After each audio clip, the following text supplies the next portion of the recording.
All right, this is the big one, lads. We are wrapping up the show in 3, 2... There you have it. That wasn't so painful, was it? Not too bad. Talking about yourself there, mate. Great to have you back in action, and we're all looking forward to the fight. Got your own documentary out now, haven't you? I do, yes. You're big time. Please tune in. My journey has been a little bit unconventional. Go on. I knew it was not going to be easy. Inside the octagon's never a problem. It's everything that comes with it. Can Tom handle that? I couldn't get a fight. Everyone was just saying no. There's been injuries. Oh, no! Oh, such a shame. I was unsure whether I want to carry on with the sport or not. All this stuff weighs heavy on you mentally. Dad kept me on the straight and narrow. He's been the biggest part of my career. My dad believed in me way before I believed in myself. I just knew he was going to be good. I'm going to make sure that I get a real good grip. And I don't come off him. Come on. There it is, look at that, it's over. I knew right then, we've got something special here. This guy can do it all. I'm born for this. I'm ready. He absolutely is the next generation of heavyweight. Elite athletes can make really good decisions under a lot of pressure. One day I'm going to be UFC heavyweight champion of the world. So far, I've proved to myself that I can do it. He wants to do this, and I want to go along with him and help him. My dream is his dream as well. That's what it's all about for me.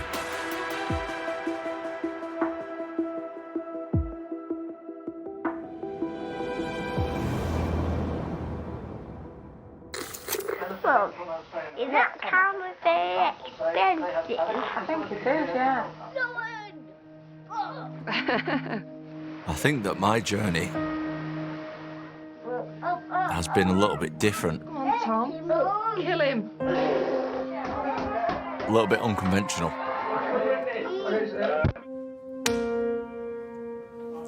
I've always just been fascinated by fighting. Get on him now.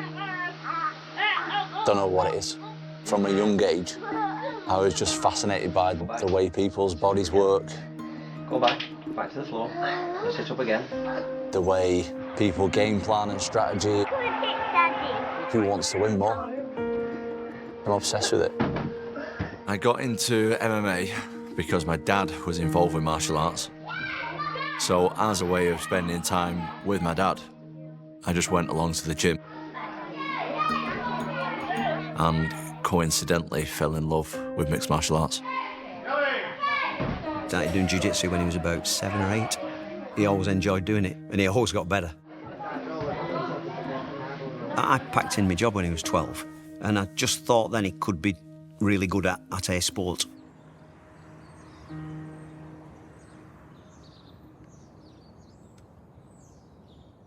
There was no UFC when he started. We didn't know whether he was going to box. He didn't know what he was going to do, but he just always favoured, and he was always very, very good at combat sports. In those early teen years, making the decision of what you're going to do with your career and attempting to get into fight sports, it's a very difficult thing to do. It's not like you go to university to get a degree and there's a pathway into the job. Opportunity has to be presented, and then obviously opportunity has to be taken. At the gym we were at, they did MMA. And he just took a few amateur MMA fights and liked it. MMA back then wasn't the sport it is today. It wasn't mixed martial arts, it was cage fighting. Absolute routine win for Tom Aspinall. There was probably a dozen heavyweights across the entire UK. Not many of them were on any really decent level. Heavy shots and he's out. There was nobody really the size of Tom with the skill set Tom has. Oh, my word! You've got this big, gangly heavyweight with so much natural ability trying to build a career in a sport that was populated by doormen, ex-bodybuilders, grizzly old veterans that like to fight on the cobbles. And there's this young lad who's actually got a real skill set. When you're a big heavyweight, like he is, matchups are hard to come by, work's hard to come by, pay's hard to come by, and there's moments along this journey where he really wrestles with the idea of whether he's going to do it or whether he isn't. Tom, in his early to mid-20s, he's a father of 3 kids. He's married. He's got obligations outside of his own dreams and aspirations. Liverpool, we have arrived! He wanted more fights. He signed with Cage Warriors. He fought back-to-back Frenchmen within a couple of months. Both took place in Liverpool, so I was cage side. The first guy breaks his leg when Tom checked his kick. That taken on him. Oh, he's broken his leg. Oh, my goodness. One of the most gruesome things I've ever seen. I remember being in the dressing room with Tom afterwards, and he was white as a ghost. After that, he knocked out another Frenchman in the first round. Oh, huge shot! There was nowhere else for him to go on Cage Warriors. And it's done. There was nobody else outside of the UFC that would even entertain a fight with Tom Aspinall. When did you first hear about it? So I was meant to fight him. Yeah, we were supposed to fight him, Paul. We were, yeah. The UFC tried to sandbag me with this young guy, Tom something, and I was like, what's his name? He's like, Tom Aspinall, and I was like, he's heavyweight, so you'll fight at heavyweight. And I was like, the guy's an absolute monster. What he's trying to do to me? I have been underneath him many times, and I was like, I'll pass in that one. I think I'll just take a seat. I had a 5-fight contract with Cage Warriors.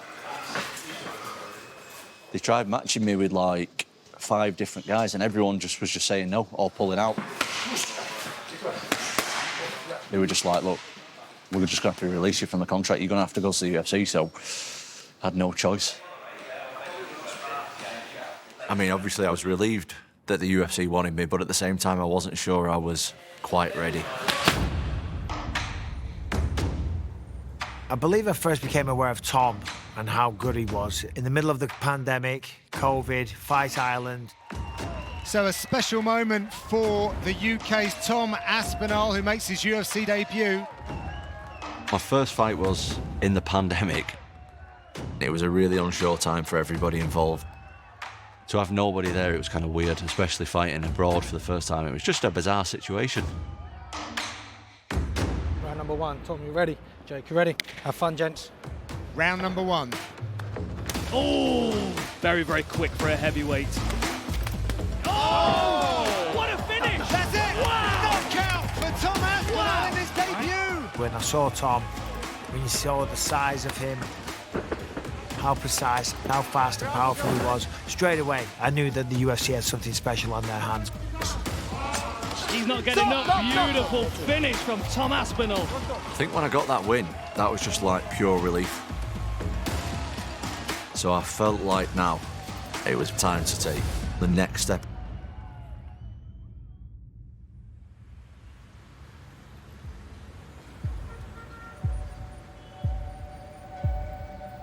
Arlovski was a massive barometer fight. He is what you would consider a gatekeeper to the upper echelons of the heavyweight division. At the time, I had not had a lot of fights, and Arlovski had had millions of fights. He's someone I watched from being a young age. I remember he was one of the people who even inspired me to be involved in the sport. Anytime you share an octagon with somebody like that that you revered for so long and looked up to, it can always be an intimidating moment. At the time, he was coming off a 5-fight win streak, and he was just outside the top 10. So I felt like they were really giving me a challenge. Where's this guy at? Because the UFC do that kind of thing a lot. They'll test the waters with like an up-and-coming prospect and see, can they hang against a veteran? Well, as we know, Tom Aspinall, his fights so far have not gone very long. For Andrei Arlovski, you think he's going to try and take his time, but right there, went in with the blitz. Heavy feints first, heavy feints. Tom knew that he was going in against a wily old fox. He gave Andre every single ounce of respect that he deserves, and I think maybe looking back, maybe you could argue a little bit too much respect. When I fought Arlovski, I feel like my inexperience showed in that fight. Oh, he connected! Wow. This could be the end. Together. Look at this. Trouble here. Look at the hand speed. I hurt him early. Andre needs to cover up. but he wasn't ready to go yet. When you try and finish a fight and you don't finish it, especially at heavyweight, it's pretty exhausting. Right here, Tom. I remember finishing the round and thinking, he's going to start trying to take over in the second now because he's going to use his experience and I'm starting slowing down. In the second, I was fully aware that like I need to do some explosive stuff to get his respect back. It's testament to Andre Arlovski that he took him into the second round. It's the longest fight that Tom has had. All right, guys, second round, fight. Round number 2 here at heavyweight between Tom Aspinall and Andre Arlovski. But I think the Andre Arlovski fight is the time where, even though you can believe something as a fan or as a journalist, the Arlovski fight is the first time for me anyway that I thought, this lad, it's a real thing. Yeah, we'll get Wizard. Boom! Under the chin. There it is, look at that, it's over. It goes right under the chin. A tap quickly for Arlovski. The way that he spears this guy into the cage wall, and then within a second, he's got him in a choke and the fight's over. Nobody's ever done that to Andre Arlovski. Yeah, people have beaten him. Yeah, people have knocked him out, but nobody had done that. And it's that moment against Arlovski that I think a lot of hardcore MMA fans started to realise that we had a very, very special talent in the UK. You've beaten a former UFC champion with so much respect within the industry. You've beaten him and you've beaten him well. What comes next?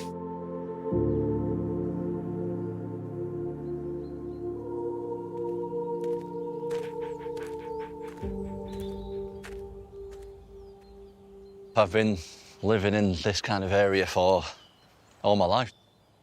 Very peaceful. There's not really many people around, as you can see. I like being in the middle of nowhere. With Arlovski, I thought we was going to have like a passing of the torch moment. But it turns out Arlovski's a bit of a sore loser. So we didn't really get that. But yeah, that was good because he's someone who did inspire me a lot. He was kind of the first like big name, like someone with name recognition who I beat. Come on. I believe that what separates great athletes and elite athletes is elite athletes can make really good decisions under a lot of pressure. And I didn't know that I could do that. You get bigger and bigger fights. You get pushed to a main event and you start fighting ranked guys. Each one of these brings a different challenge. And so far, I've proved to myself that I can do it.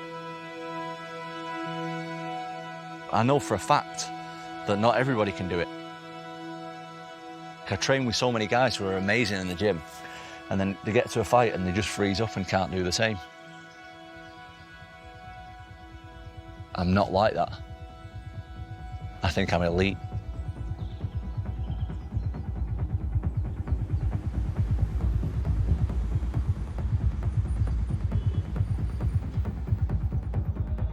Spivak was the next logical step. This is a big, strong guy with a massive following. Kind of matched up to Tom. Tom, ready? Fight's on. Spivak was on a good run himself when he was given to Tom as a test. This was supposed to be a stumbling block. It was supposed to be a roadblock.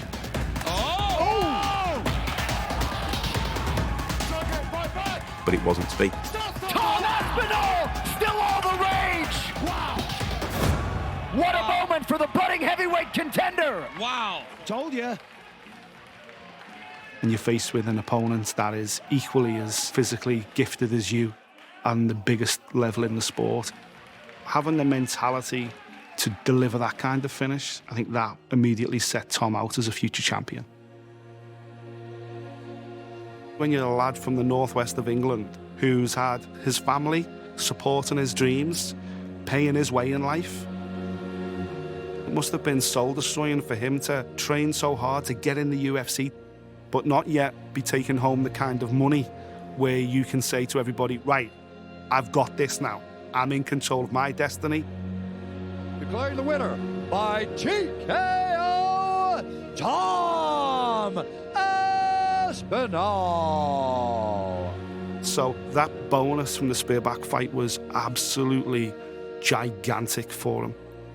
Hey Tom, you got performance of the night. I did.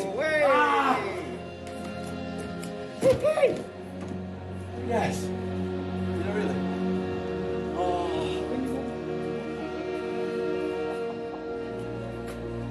I was very emotional. That was because I had enough money to buy a house then.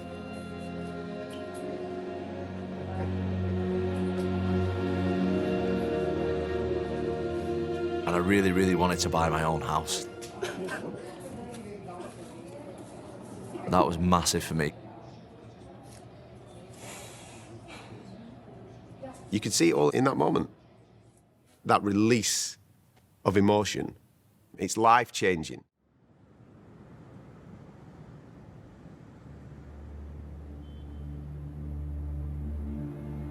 Volkov was the biggest test, both literally with the size of him. He's the tallest guy in the UFC, 6'9", but also he was just outside the top 5 when we fought. For a young buck to come along and do what he did to Arlovski, that's big. But now we're in the game of fighting top contenders. Guys who are hungry, guys who want to win the championship belt. Tom Aspinall, his first main event and his first time fighting at the O2. To suddenly step in with a fight of the caliber of Alexander Volkov, you felt like Volkov may have thought, well, this guy ain't going to use me as a stepping stone. This young guy is going to find out what it's like to compete against a true top 10, active, in form heavyweight.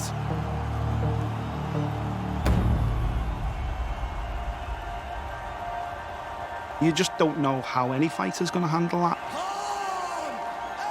Tom Aspinall, his first main event, his first time in front of the UFC fans. It just brought a whole different kind of pressure. I'd never fought in front of a packed-out arena before. When I fought Spivak, we had a really small crowd. But then we were going from 600 people in Las Vegas over the other side of the world to 25,000 people in the O2 Arena in London. When you have that home pressure, it's way greater. Tom wasting absolutely no time. I'm 6'5", and I'm not used to people being that much taller than me. And there it is! 1, 2, 3. Unbelievable speed for a man of his size. But as soon as I started to move around, I felt a lot faster than him. I started throwing a few shots in and landing him, and I was like, here's the slope. I'm this much faster than him. And straight into the body lock. Wonderful timing. The entire octagon shook. Big pressure early from Aspinall. Oof. There's another elbow. Aspinall giving him a shelling at the moment. The first time I took him down, I let him get up. Didn't have it 100%. Tom backs out of it. Let it go. Knee to the midsection. There's the elbows.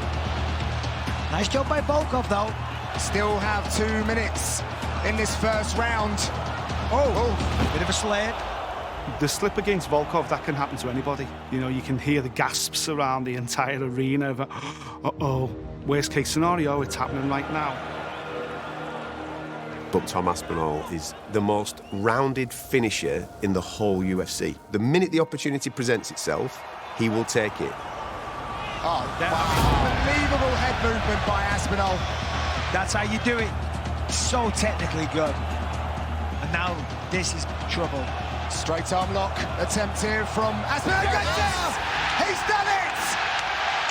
What a moment for Tom Aspinall! The second time I got him down, there was no way he's going to get up in this spot. You're like, mate, heavyweights aren't supposed to do that. Phenomenal. It was a massive deal for me, headlining the O2 Arena. The energy in the arena from 20,000 home fans was something that I didn't know how I would fare with, and it turns out I'm pretty good at it.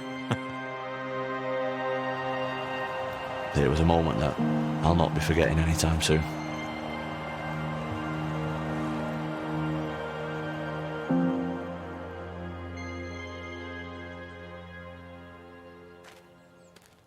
I'm always aware in MMA, especially at heavyweight, your rise can be over literally with one punch or kick. You don't even have to make a mistake. Sometimes they'll just throw something that'll land, and the next minute the referee's waking you up. And I'm fully aware of that. I think that I never want to get too big for my boots, because this is MMA, the most unpredictable sport in the world, and it's the most unpredictable division. Anything can happen.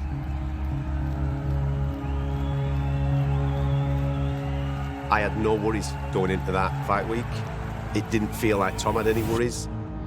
Everybody I spoke to was just like, well, Tom's going to run through this guy. The crowd was absolutely rocking. If you had an accumulator on that night, Tom Aspinall was the banker. Everything else was come in, you must be sat in your seat thinking to yourself, brilliant, it's done. The cherry's just about to be put on top of the cake. I wasn't in a great mental state. There was so much hype behind me at the time. I needed one more big win. Building up to the fight, we'd had some trouble at the gym. I didn't feel he was doing the right training that he should have been doing. He didn't have the right prep, and there were people around who were upsetting him. The week of the fight, the fighters say, I feel great. You don't know if they really do feel great. You don't know if they're masking a bit of an injury. You don't know. I can only say what's conveyed to me from him, and he always seems the same. But he didn't walk out in that fight. He kind of ran out. Everything seemed a little bit off. I knew that I had a bad knee years before. I knew it was getting worse. I just wanted the fight to be over. I just wanted to blast him out of there as quick as possible, and you shouldn't go into any fight feeling like that. Tom moves so quickly for a heavyweight. Explosive moments. Tom said he's going to push the action. As a fan, you've got to try and keep your eyes open. Take it all in. But he's got to be careful. Side, Tom, side! Oh, his knee's gone. Oh, such a shame. What a tragedy that is. Oh, no. Oh, that's just awful. Seeing it happen was horrible.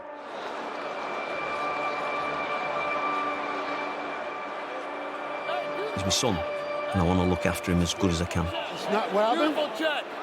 We didn't know how big it was when he did it. Don't remember much, to be honest. It was a bit of a blur. I was in a lot of pain, first of all, but also I was in a lot of emotional pain. I was so disappointed. I felt like I wasted everybody's time. Clearly in a lot of pain and discomfort. It was a reality check for everybody that was on the train. It just epitomises how brutal this game can be. The big British heavyweight hope goes out there against Curtis Blaydes, and the fight's over before it even started. It was a really, really unfortunate circumstance. But everything happens for a reason.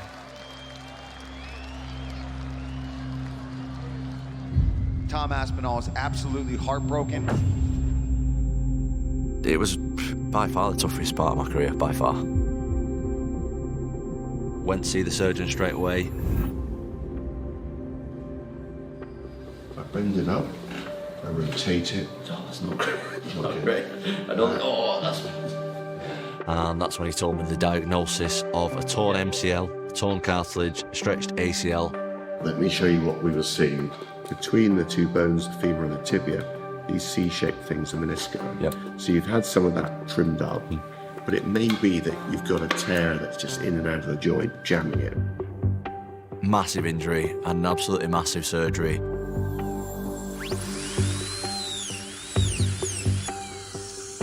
think it was a bit more complicated than they thought, because it took like twice as long. There was long, drawn-out bouts of feeling in a really dark place, to To be honest, before the injury, I was half in the sport and half out. I wasn't sure if I wanted to carry on. I was doing things that I shouldn't have been doing outside the gym. My recovery was non-existent. My training was in a bad situation. There was a lot of things that should have been changed. He's had a lot of time to think. He's watching the division move. And when you sometimes are forced to take that break and analyse what is actually happening, you can then really start to put into context the things that you want to achieve. We just sat and had a chat and said, you're either all in or all out. It's too dangerous to not be. So everything changed. We changed gyms.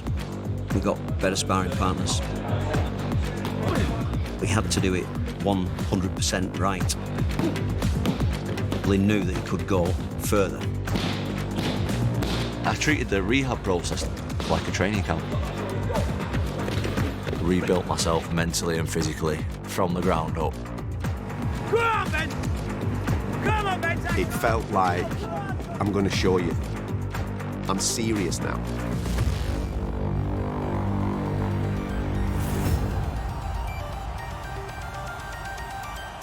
All roads have led to this.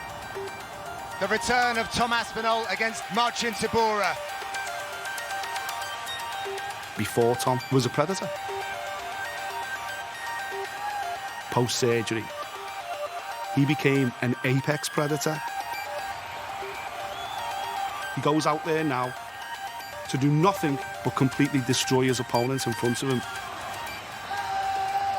One man will climb towards the UFC title, one will fall. Destiny awaits. Tom and Marcin are friends. Pre-injury, Tom might have carried Tybura for a little while, might have got him into the second round, but Marcin got Tom at the worst possible time. Friend or didn't matter. Once that bell went, all that was going through his mind is, this could be the last time I ever get to fight. So I'm going to do it, and I'm going to do it in the best fashion possible. Oh, nice elbow from... Oh, drops him! Big shelling! It's a fairy tale return for Tom Aspinall! That was really the time when I think, not only physically did I hit a new level, but I think mentally, that's when you're really seeing me get to like elite status.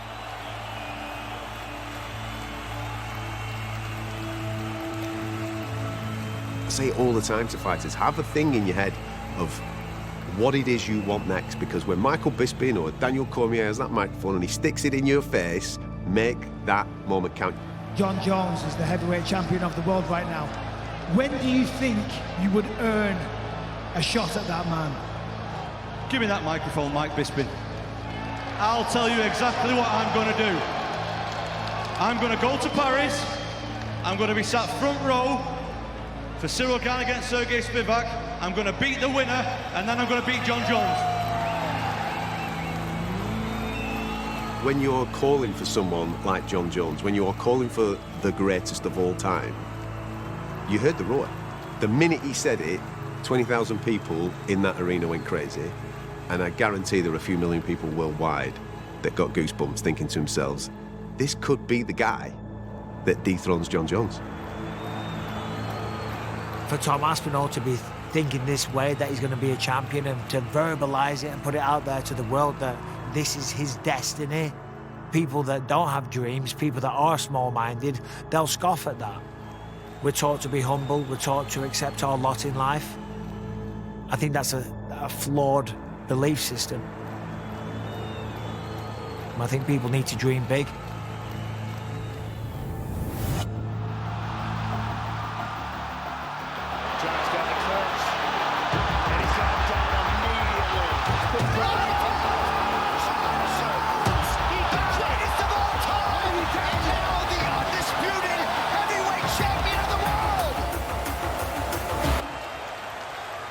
John Jones, most fans will agree, is the GOAT. He's the greatest of all time. He's the best mixed martial artist we've ever seen in 30 years of competition. When he finished Cyril Gane in that way, He afforded himself the opportunity to say, I want to define my heavyweight legacy by defending against the most successful heavyweight in UFC history. Y'all want to see me beat up Stipe? One thing I know about the UFC is we give the fans what they want to see. Stipe Miocic, you're the greatest heavyweight of all time, and that's what I want. John wanted it, Stipe wanted it. Okay, let's make the fight.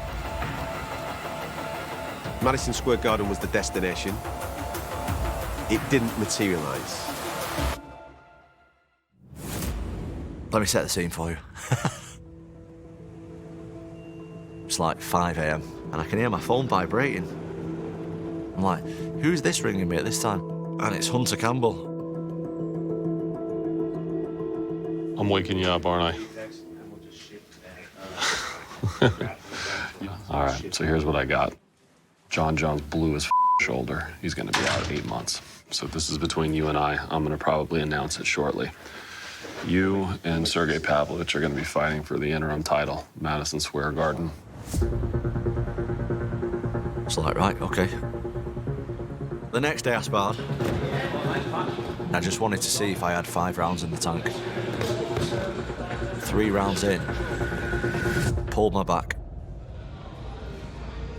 Never had an injury like it. Back was completely stiff, literally couldn't walk. I just agreed to this fight. I'm gonna have to cancel. I might never get this opportunity again. So I'm getting physio, I'm getting the massages, stretching it, I'm taking anti-inflammatories, I'm doing all kinds of stuff for it. The day before we got the flights, I started to be able to move my back a little bit.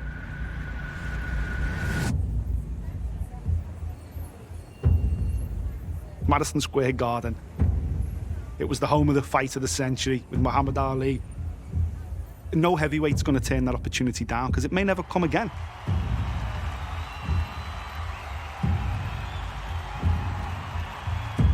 While we can talk about Tom's rise through the heavyweight division and this incredible run of results, Sergey Pavlovich was doing exactly the same thing.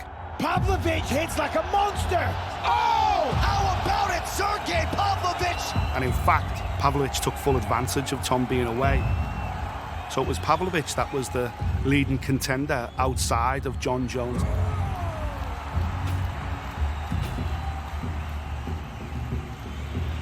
The moment has arrived for Thomas Paul Aspinall. First UFC championship opportunity. The Pavlovich fight, for the first time in my whole career, I was like, this is win-win. Sergey Pavlovich is the most terrifying force in heavyweight mixed martial arts. You got to remember at the time, Pavlovich was on like a 6-fight first-round knockout streak. He was this unbeatable, big, scary Russian guy, just knocking everybody senseless. I was taking the fight on 2 weeks' notice. Usually I go in and I'm like, prep for this for 8 weeks. I've studied, I've done this, this and this, I've done this amount of sparring, I've lifted these weights, I've recovered on this day, I've done my stretching, I've got my diet on point. I didn't have any of that. I just rocked up 4 or 5 days beforehand with a back that I could hardly move around. All this stuff weighs heavy on you mentally, but got to be in there to win. So let's just have a go. Because I don't know when the next one's going to be. All right, gentlemen, you ready for round 1? You ready, sir? Let's go. Fight! UFC Interim Heavyweight Championship on the line. The Pavlovich fight was difficult. We went into the fight knowing probably the first one who lands is going to hurt the other one. I think Tom can beat anybody. But because you've got little gloves on and you can get chinned, anything can happen in a fight.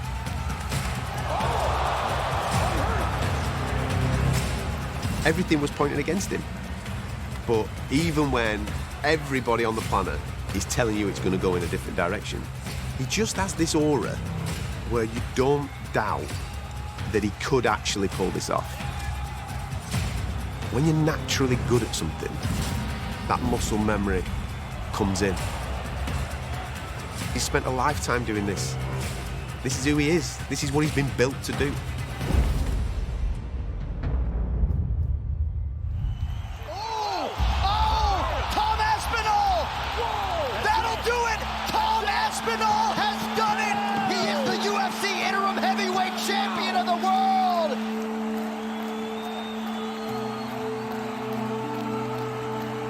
It's up there with having children.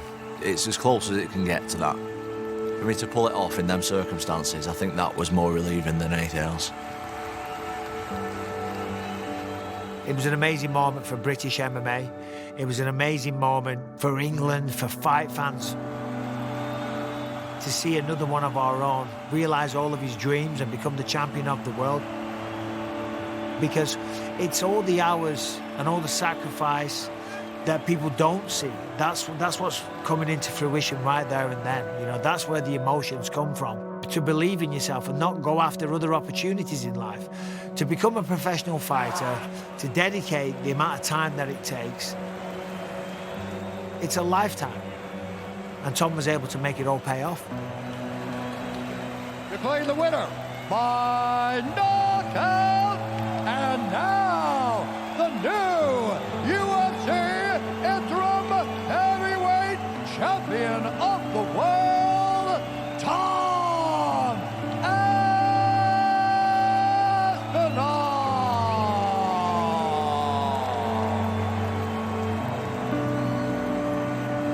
Oh my God, I just want to say to everyone at home, listen, if you ever get the chance to do something and you're scared to do it, you should definitely do it, because there's a chance it's going to pay off. I really believe in myself. I've worked so hard over the years, and this man right here, my father, has worked harder than anybody, so this belt is dedicated to my father.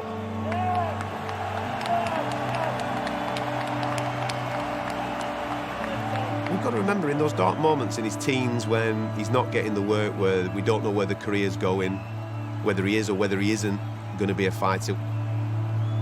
The one constant voice is his dad, who had this unwavering belief. And you need that. We all need somebody that just reaffirms, gives you the confidence, lets you know everything's going to be all right. And who better than your dad? Two lads from the northwest of England went to Madison Square Garden and took on this Russian monster that everybody said don't do, and they nailed him in a round. For them to share that moment in that place at that time, that's what dreams are made of.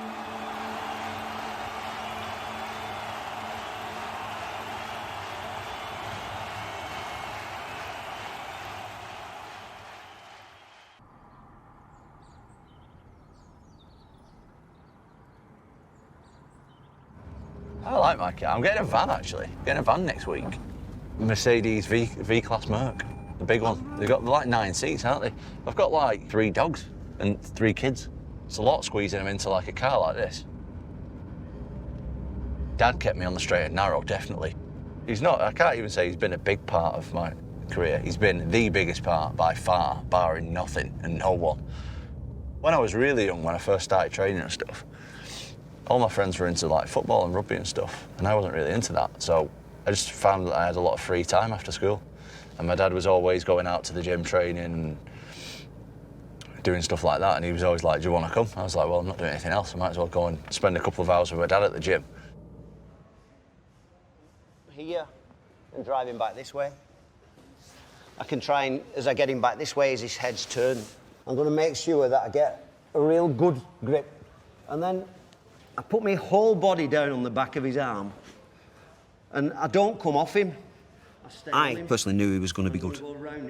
It's a very dangerous and serious sport, and if he got hit a lot, I wouldn't let him do it. If he couldn't see punches coming, I wouldn't let him do it. He was always good enough. He always learnt stuff and practiced stuff really well. And now I'm just going to settle my body down, and I'm just going to walk. And with his arm here, I drop down, and I can just move around the corner. My dad believed in me way before I believed in myself. But also, the circle of people around me, he somehow convinced them that I'm going to be something special as well. Try it half guard. He's going to be thinking about his neck, not about your leg.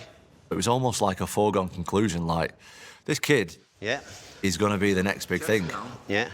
Push with the chest. Yeah, try and turn this way. Okay. What about my leg, though? Yeah, it's up to you. You can lift your leg up now. You can go. I just knew he was going to be good. You don't know how far he's going to go, but he'll be really, really good at this. Because I could see. I wouldn't let my kids do something that'd damage them. He wants to do this, and I want to go along with him and help him. Because I don't think anybody can do it better than I can. We now had an unprecedented situation. Once John Jones eventually came back from injury, the UFC still wanted to put on Jones versus Miocic for the Undisputed title, but we had an active interim champion waiting. So I can understand Tom defending his belt in Manchester against Curtis Blaydes. What an opportunity for him to come home and fight in front of his own people. Tom was absolutely fired up to prove a point. With Blaydes, it was about, right, we're drawing the line in the sand here, and we'll let everybody know I'm the best heavyweight on the planet right now. Ladies and gentlemen, this is the co-main event of the evening. In all honesty, I think defending an interim belt is quite silly. But I wanted to fight in Manchester in front of 25,000 Manchester fans. That's a dream of mine. Fighting out of the blue corner, the challenger, Curtis Razor Blaydes. He does have a win over me. I was not comfortable not having a win over him. I needed to get that one back against Curtis Blaydes. I needed to. Aspinall, without question, in the best shape of his life. Home crowd was great. Every fight we say, go out, enjoy it. Try and do 3 rounds if you can. Let everybody have a good look at you and show what you can do. Early right hand lands for the underdog Blaydes. Curtis is letting his hands go early. He doesn't get hit a lot. We practice that more than anything, not getting hit. The rest of the stuff you build on top of that. 2 punches landed in there. Yeah. One by Aspinall, one by Blaydes. Kind of looked like Tom was going to go for the takedown. Maybe just to prove a point. And if the other guy doesn't hit you, you usually win the fight. Tom can't be reckless in Curtis. Oh. And then if you hit the other guy hard and fast, and he falls over, and then you jump on top of him and finish him. Yeah, that's Curtis nice combination. Curtis connected there, but the right hand sits it down. Aspinall. Blaydes nearly down and out early. And that's it. It's over. Tom Aspinall retains the throne. And he goes out and finishes people. It's a gift he's got. Some people have that. He's got it. The people in the UK get to see a champion, one of their own, a local boy walking out there defending the strap in Manchester. But if you had to defend it again, it will not feel the same. Because the fight with John Jones is absolutely what had to happen next.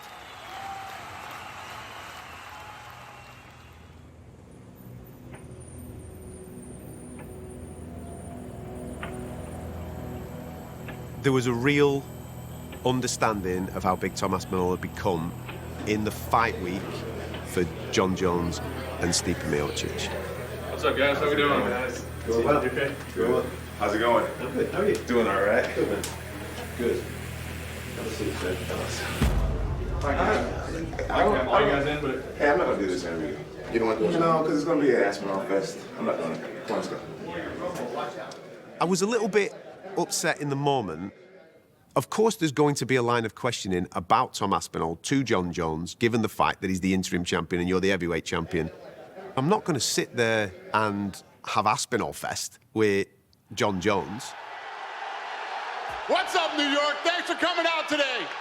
But in the press conference, the fans let them know. They let them know that this was not the fight that we wanted to see. Who's got the first question? Do you still want to see the winner of this fight Tom Aspinall to unify the heavyweight title? The winner should absolutely fight Tom.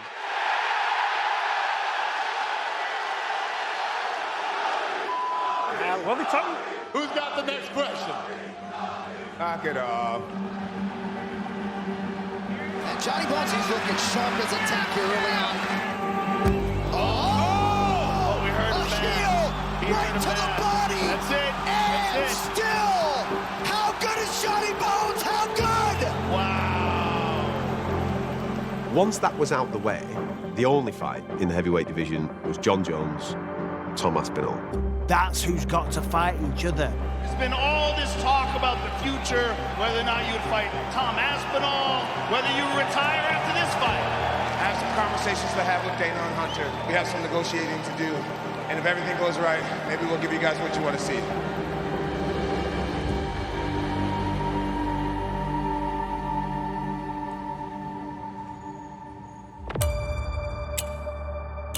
John Jones definitely wants to fight. It'll be next month, it'll be June, it'll be July. Just when and where is what we're working on now. It just rolled on and on and on.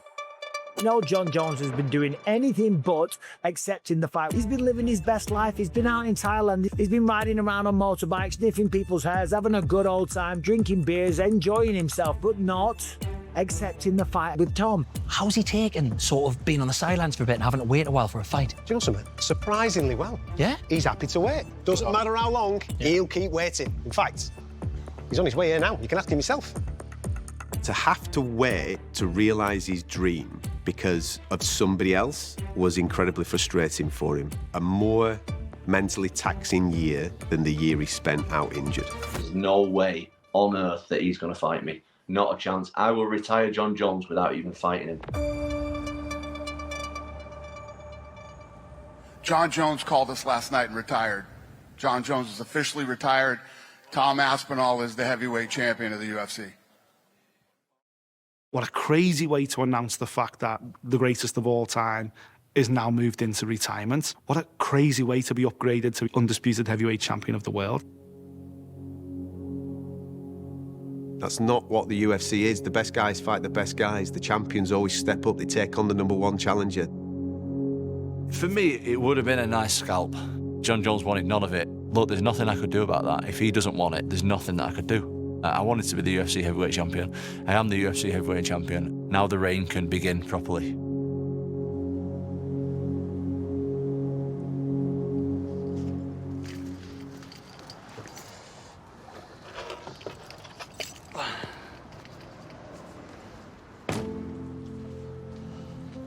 Currently en route to film a promo. Got the belt. Trying to make sure no one steals it. It's undercover. Tom Aspinall is an ordinary bloke with an extraordinary talent. Can I have wee somewhere in here? Oh, no. Can I go to go back to the gym? Oh, that. And that resonates with people. How's it going? Tom, nice to meet you, mate. People root for that guy. How come there's got specific flags on it? It hasn't got every flag. I shouldn't tell you. No idea. I'd love to tell you, but I've just been making it up. It's not surprising that the fans have all jumped on the Tom Aspinall bandwagon, because how can you not? You know, he's a good, genuine human being. I thought someone was going to tell me when to scream. No. You know, it's just going straight away. That just happens to be absolutely gigantic, and the last man you want to bump into down a dark alley. I think he's a once-in-a-generation type of talent, and I think he'll go down as the greatest mixed martial artist that this country's ever going to produce, and no one else will even come close. Watch me defend my title for the first time at UFC 321.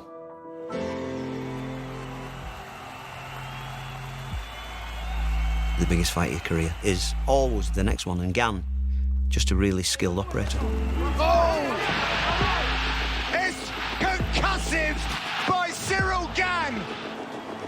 I think it's my toughest fight so far. There's the most pressure on me now than there's ever been before.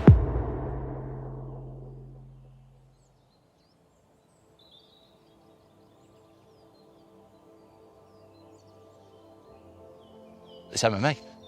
Heavyweight MMA. Anybody can lose, but I know what I can do. And I believe what I can do. It's hard to say out loud without sounding arrogant, but I think I'm a generational talent. That's something that sets me aside from the rest.